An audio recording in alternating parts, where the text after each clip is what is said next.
गीता का ज्ञान आज से कई हजार साल पहले कुरुक्षेत्र के मैदान से भगवान श्री कृष्ण ने सारी इंसानियत की भलाई के लिए अर्जुन के जरिए सब तक पहुंचाया था। और आज तक इंसानों की अनगिनत पीढ़ियां इस ज्ञान की बदौलत अपना जीवन संवारती आ रही हैं। लेकिन क्या हम गीता ज्ञान का उतना फायदा ले पा रहे हैं जितना हमें लेना चाहिए था? क्या हम सिर्फ तब गीता ज्ञान की तरफ जाते हैं जब हम हर तरफ से परेशान हो जाते हैं?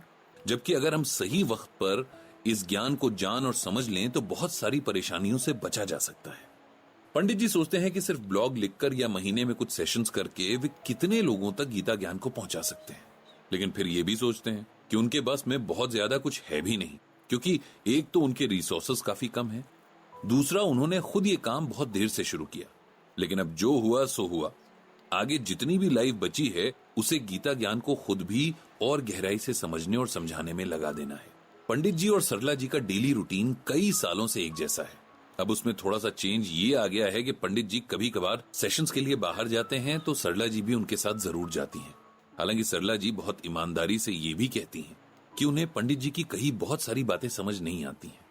पंडित जी इसे अपना क्रिटिसिज्म नहीं मानते, बल्कि अपनी लैंग्वेज में और इंप्रूवमेंट लाने के लिए एक जेन्युइन एडवाइस मानते हैं।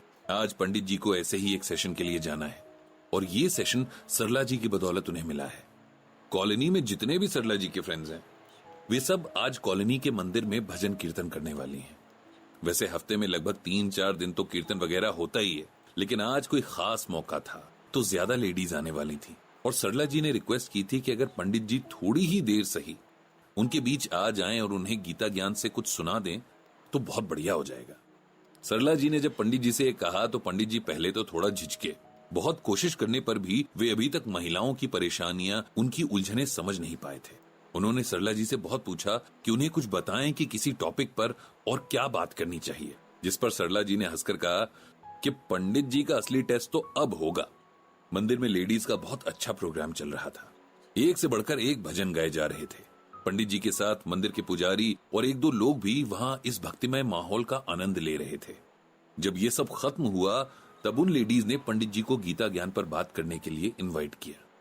पंडित जी ने बात शुरू करने से पहले सबको शुक्रिया कहा और फिर अपनी वही झिझक सबके साथ बांट दी, जिसका जिक्र उन्होंने सरला जी से भी किया था। उन्होंने रिक्वेस्ट की कि वे इसे कोई उपदेश जैसा सेशन ना बनाएं, आपस की बातचीत जैसा रखें जिसमें सवाल जवाब हो, रोजमर्रा की जिंदगी से जुड़ी कुछ बातें, मन में हमेशा से उथल पुथल मचाने वाली बातें, वो बातें जिनसे दुख पहुंचता है, वो आदतें जो छुड़ाए नहीं छूटती, इन सब चीजों के बारे में बात करेंगे।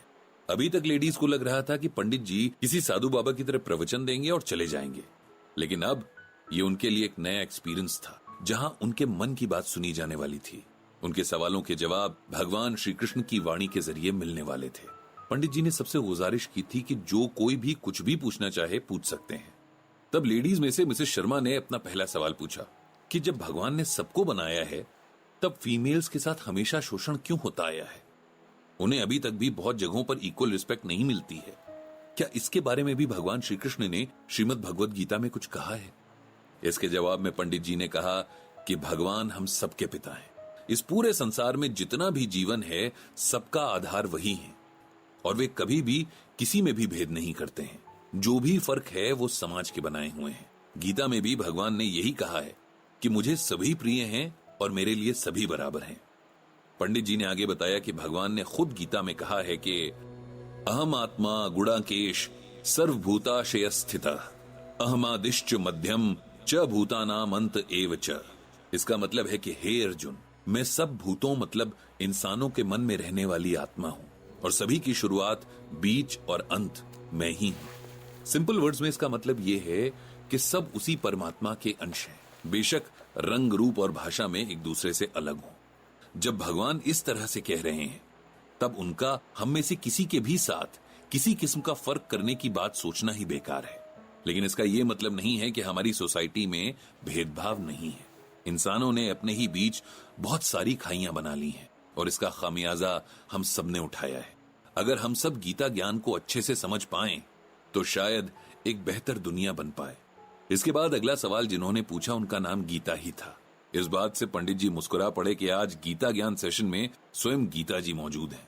गीता जी ने पूछा कि उन्हें अपने घर की हर चीज से अटैचमेंट है। अपने परिवार के मेंबर्स से प्यार होना शायद नेचुरल है, लेकिन घर की चीजों से इतना मोह है कि मैंने सालों पुराना सामान भी संभाल कर रखा हुआ है। मुझसे वो फेंका ही नहीं जाता। आप मुझे कुछ ऐसा बताइए जिससे मेरा ये मोह कम हो जाए। पंडित जी ने गीता जी की बात सुनी और उन्हें बताया।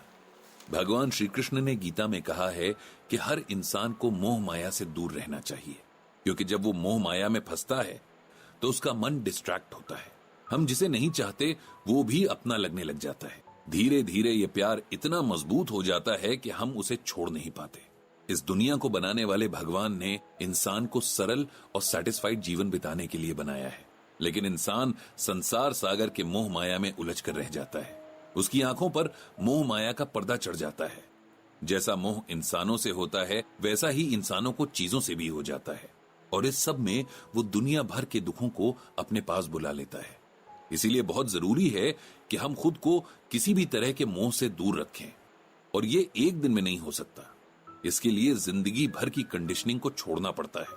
इसीलिए बहुत सारे पेशेंस की जरूरत पड़ती है। गीता ज्ञान के जरिए हम अपने अंदर उस समझ और पेशेंस को ला सकते हैं, लेकिन वो एक सेशन का काम नहीं है। इसकी प्रैक्टिस पहले खुद से करनी पड़ती है। इंसान सबसे ज्यादा मोह खुद से ही तो करता है, अपने शरीर से, अपनी चीजों से और फिर अपने लोगों से। जिसका मोह खुद से छूट गया, समझिए उसे फिर किसी चीज से मोह नहीं होगा। इसके बाद पंडित जी ने कई सवाल और लिए। इन सवालों में कुछ नया नहीं था। लगभग हर सेशन में इस तरह के सवाल पूछे ही जाते थे।